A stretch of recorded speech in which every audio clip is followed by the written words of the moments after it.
अस्सलाम वालेकुम वरहमतुल्लाहि वबरकातुहू। दोस्तों, आउं आहियां अली हसन अब्बासी।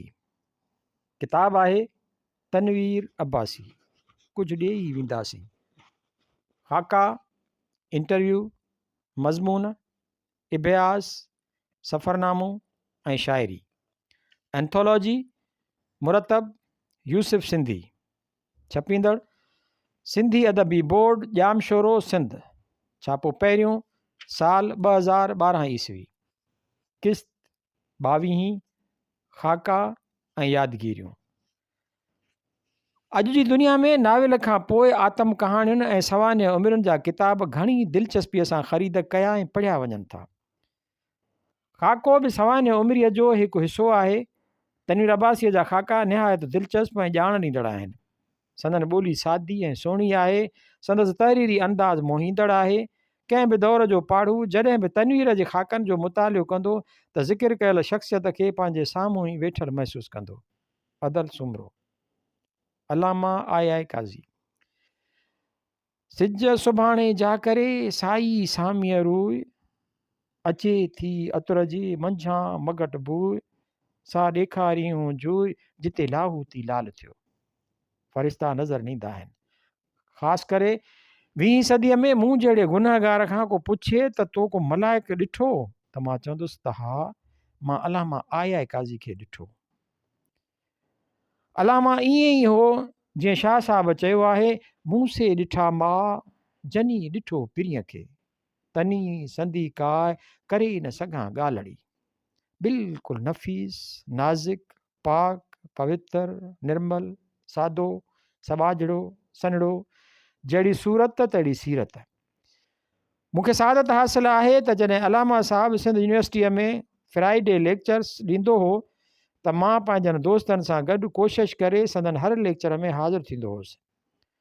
अलामा साहब जो उसूल हो त जंहिं वक़्तु लेक्चर हूंदो हो उन वक़्तु लेक्चर शाम जो 5 बजे थींदो हो त करेक्ट 2 सेकंड पूरे 5 बजे ज़ाहिर थींदो हो ऐं अची कुर्सीअ ते वेहंदो हो। एतिरो पंक्चुअल हो।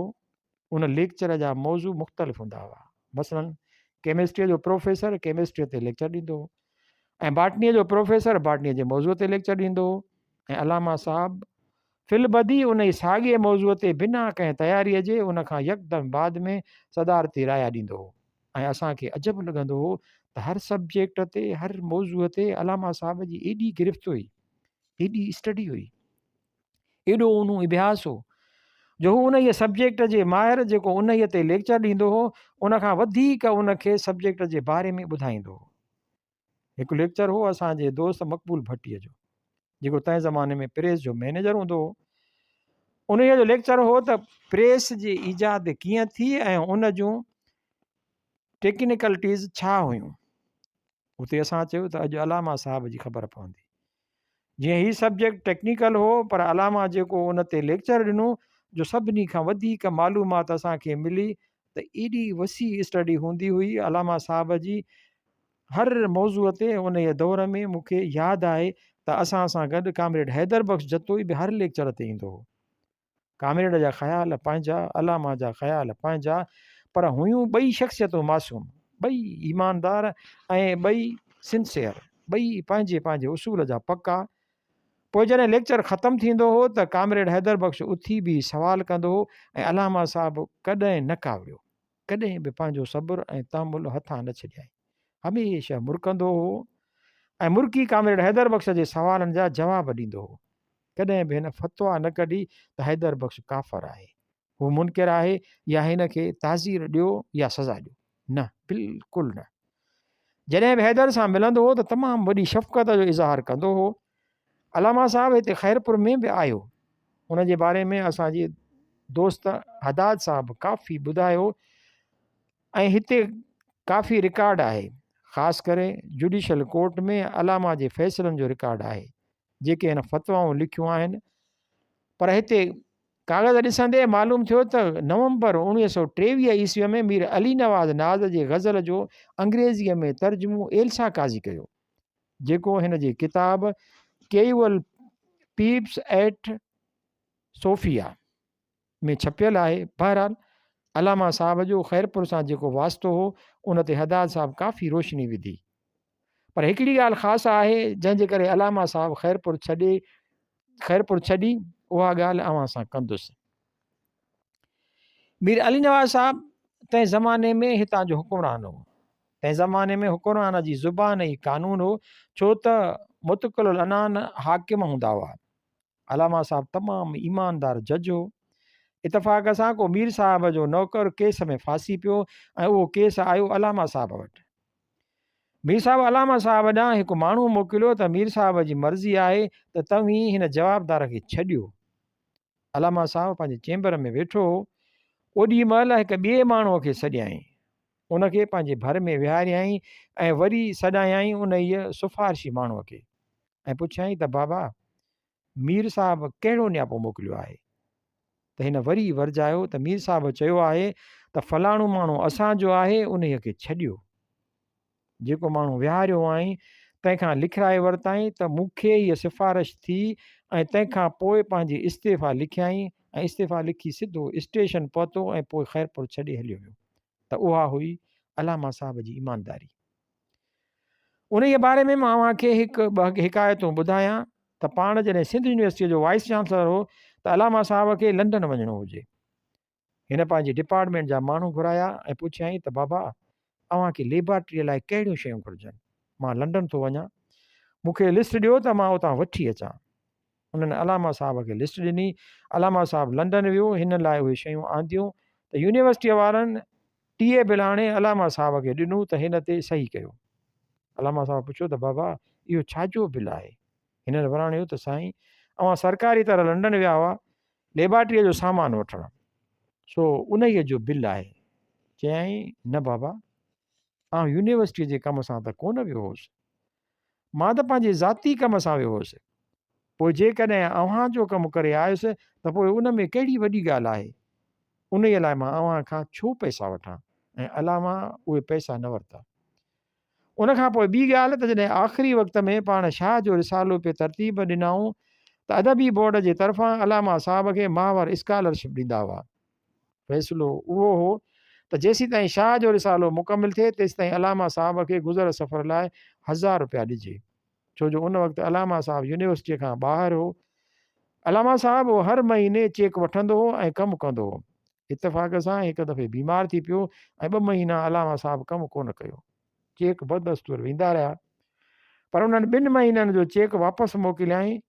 बोर्ड ॾे नोट हणी त ही 2 महीना मां बीमार हुउसि, उन करे ही 2 महीना मां अव्हां जो कमु कोन करे सघियुसि, इन करे मूंखे हक़ु न आहे त उहे पैसा मां अव्हां खां वठां, उन करे वापसि कयां थो। उहो हो उसूल, उहा हुई ईमानदारी, जंहिं करे मूंखे फ़रिश्तो सॾियो आहे।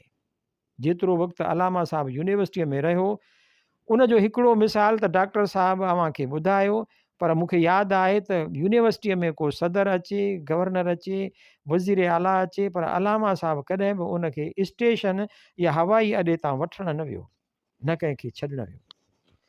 हिकु दफ़े मुश्ताक अहमद गुरमानी गवर्नर हुजे वेस्ट पाकिस्तान जो ऐं यूनिवर्सिटी अचिणो हो। अलामा साहब खे चयो वियो त गिरामी साहब ॾाढो सख़्तु माण्हू आहे ऐं वॾी ॻाल्हि उहा आहे त अव्हांजो चांसलर बि आहे, उनखे स्टेशन ते रिसीव करणु हलो। अलामा साहब चयो त बिल्कुलु न, भले मूंखे नौकरीअ मां कढी छॾे, मुंहिंजी उहा इज़त न आहे त मां वटां गवर्नरनि खे रिसीव कंदो। आख़िर उन ॻाल्हि ते राज़ी कयाऊंसि। अलामा साहब खे त उहो यूनिवर्सिटीअ जो चांसलर आहे, अव्हां खेसि घटि में घटि यूनिवर्सिटीअ जे दर ते ई रिसीव कयो। पोइ अलामा साहब उनखे यूनिवर्सिटीअ जे दर ते रिसीव कयो। अलामा साहब जे ज़माने में छा थियो जो कराची यूनिवर्सिटी बि वजूद में आई ऐं होॾां पंजाब यूनिवर्सिटी बि हुई। हिननि धड़ाधड़ ग्रेजुएट पैदा करणु शुरू कया। होॾां असांजा छोकिरा थोरा पिया निकिरनि ऐं स्टैंडर्ड तमामु हाई। अलामा साहब खे चयो वियो त साईं अहिड़ी तरह त कॉम्पिटिशन में असांजा छोकिरा रहिजी वेंदा ऐं तव्हां महिरबानी करे नरम थियो त असांजा छोकिरा नौकरियूं वग़ैरह वठनि। अलामा साहब चयो त no, I want quality not quantity. उहे अल्फाज़ हुआ अलामा साहब जा। अलामा साहब जे उन्हनि लफ़्ज़नि जो सबूत तॾहिं मिलियो जॾहिं वेस्ट पाकिस्तान थियो ऐं लाहौर में असांजा ग्रेजुएट्स विया त उते मालूम थियो त असांजो हिकु हिकु ग्रेजुएट 10 ते हावी थी वियो। उन्हनि जे मथां डोमेन रहियो। अॼु अलामा साहब जी असां यादि मल्हायूं था ऐं मुंहिंजे ख़्याल में असांखे ज़हन में रखणु घुरिजे त असांजे रशीद अहमद शाह साहिबु जेको हीउ मेड़ो मचायो आहे सो सजायो थींदो त असांखे खपे त क्वांटिटी न ऐं क्वालिटी। जेको शागिर्द हितां डिग्री वठी थो निकिरे ऐं उनखे ॼाण न आहे त उनजी डिग्री बेकार आहे ऐं कागज़ जो हिकु टुकड़ो आहे। मुंहिंजी अव्हांखे नसीहत आहे तव्हां सभु ॼाणो बणिजो। अव्हां जंहिं जंहिं सब्जेक्ट में पढ़ो था उन जा माहिर थियो ऐं पोइ ॾिसो त अलामा साहब जेकी GM सैद खे ख़त लिखिया आहिनि उन्हनि में साफ़ु लिखियो अथई त सिंध जे अमन जो पैगाम सॼी दुनिया जी रहनुमाई कंदो। अलामा साहब हिते आलमगीर मज़हब जी ॻाल्हि कई आहे जेको सॼी दुनिया जे मथां हावी थी वञे। सो अलामा साहब जी उन ई ख्वाब जी तश्कील अव्हां नौजवान आहियो, अव्हां महिनत करियो। अव्हां जेको इल्मु हासिलु कयो उहो हिकु सचो इल्मु हुजे, कूड़ी नकली ऐं जाली डिग्री न हुजे जंहिंमां अव्हांखे को बि फ़ाइदो न पहुचंदो। तंहिंखां पोइ अलामा साहब जो जेको मतिलबु हो संदसि ख़तनि मां साफ़ ज़ाहिर आहे। हिकिड़े हंधि पंहिंजे ख़त में लिखियो अथई त मां हर क़िस्म जे तासुब जे ख़िलाफ़ु आहियां। हू कंहिं बि क़िस्म जो तासुब ऐं कटरपणो न रखंदो। ॿी ॻाल्हि पंहिंजी किताब केवल पीप्स एट सोफिया में हिकिड़ो मज़मून लिखियो हुयई त ज़रतुस्ट्रा वॉज फर्स्ट ब्यूटीफुल बायोसम at the history of man. तंहिंखां पोइ ज़रदश्त खे पैगंबर सॾियो अथई, उन खे रसूल बि सॾियो अथई। उनखां पोइ हिकु ॿिए हंधि मुंहिंजे हिकु दोस्त ॿुधायो त जॾहिं अहिड़ो दौरु आयो जो माण्हू हिक ॿिए खे कोहण लॻा ऐं कटण लॻा त अलामा साहब जहिड़ो हसास माण्हू मुल्क छॾे लंडन हलियो। 1948 ईस्वीअ में हिकु ख़तु लिखियो अथई जंहिंमें रत जा ॻोढ़ा रुनो आहे त ही इंसाननि खे छा थी वियो आहे जो हिक ॿिए जो खून था कनि ऐं हिक ॿिए खे क़त्ल था कनि।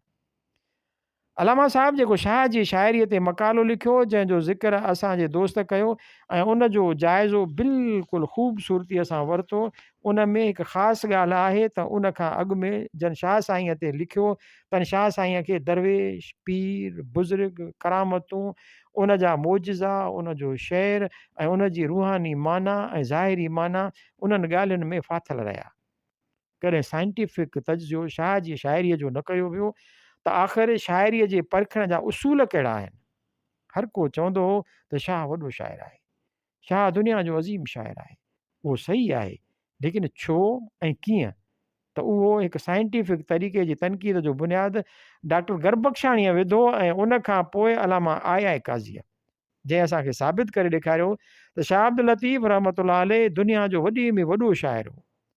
तंहिंखां पोइ असां अलामा जूं कई तक़रीरूं ॿुधियूं।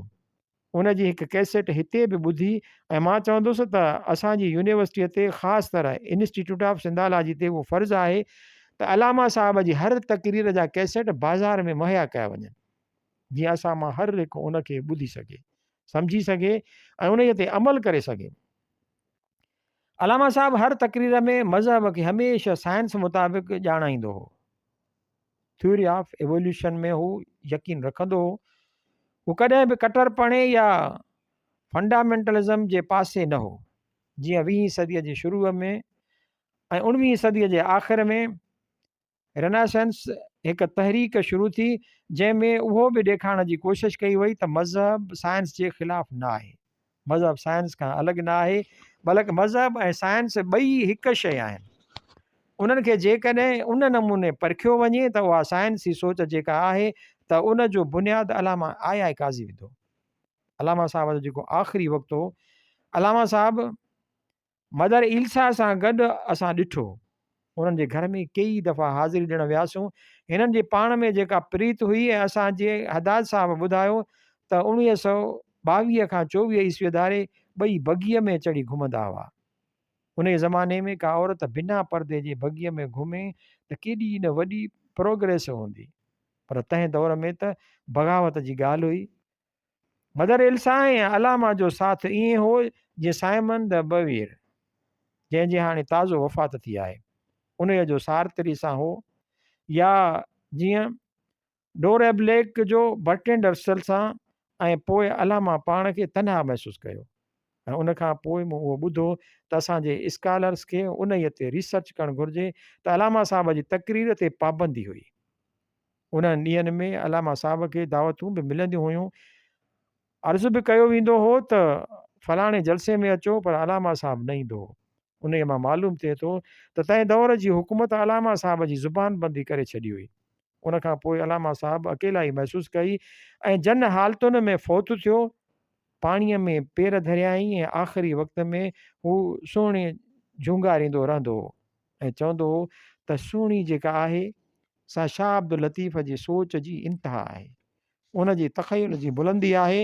ऐं सुहिणी जी जेका शाह जे रिसाले में तरतीब ॾिनी अथई ऐं चवंदो हो त शाह जो सॼो फ़लसफ़ो उन में आहे।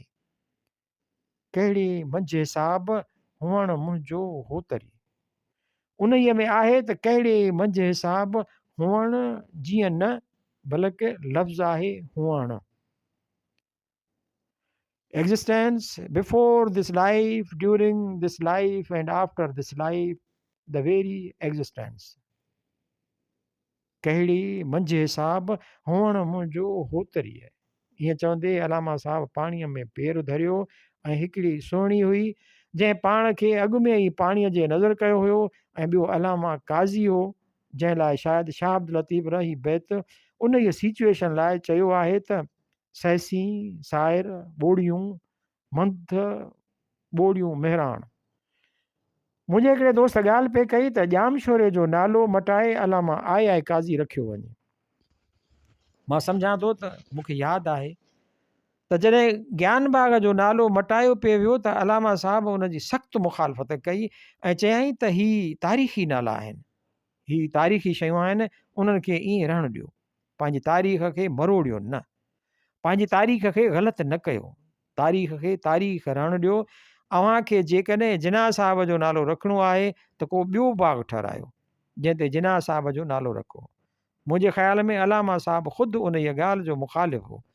ॼाम शोरो को ॼाम हूंदो ऐं शोरो ज़ात जो, जंहिंजे नाले आहे ठीकु आहे, भले उन जे नाले हुजे, पर असां चाहियूं था त को इदारो हुजे, को वॾो शहरु ठहे जंहिं ते असां अलामा साहब जो नालो रखूं। उहो असीं पाण ठाहियूं पंहिंजी हिमत सां, न त के अॻे ठहियल कंहिं शहर ते रखूं। असांखे नई तामीर करणु घुरिजे, अलामा साहब जे नाले में अलामा साहब जो नालो उन जी शायान शान शइ ते रखणु घुरिजे। मां सचुपचु ॾाढो ख़ुशि थियो आहियां त असांजो नौजवान pro vice chancellor doctor Rashid Ahmed Shah साहब अहिड़ा मेड़ा मचाईंदो अचे। हिन खां अॻु बि मां हिते आयो हुउसि, मुंहिंजी दिलि ॾाढी ख़ुशि थी हुई ऐं मूं शाह साहब खे चयो त U have after all broken the ice. ऐं सचुपचु त अलामा साहब खे यादि करे शाह साहब वॾी ख़िदमत कई आहे। आख़िर में मां सभिनी जो ख़ासि तरह डॉक्टर रशीद अहमद शाह ऐं डॉक्टर मलक जो थोराइतो आहियां जो मूंखे मौक़ो ॾिनऊं जो अव्हां सभिनी सां मुलाक़ात थी ऐं पंहिंजूं ॻाल्हियूं अव्हां ताईं पहुचायूं। शाह अब्दुल लतीफ़ यूनिवर्सिटी ख़ैरपुर में अलामा आई काज़ीअ जी वर्सीअ ते कयल तक़रीर 1978 ईस्वी।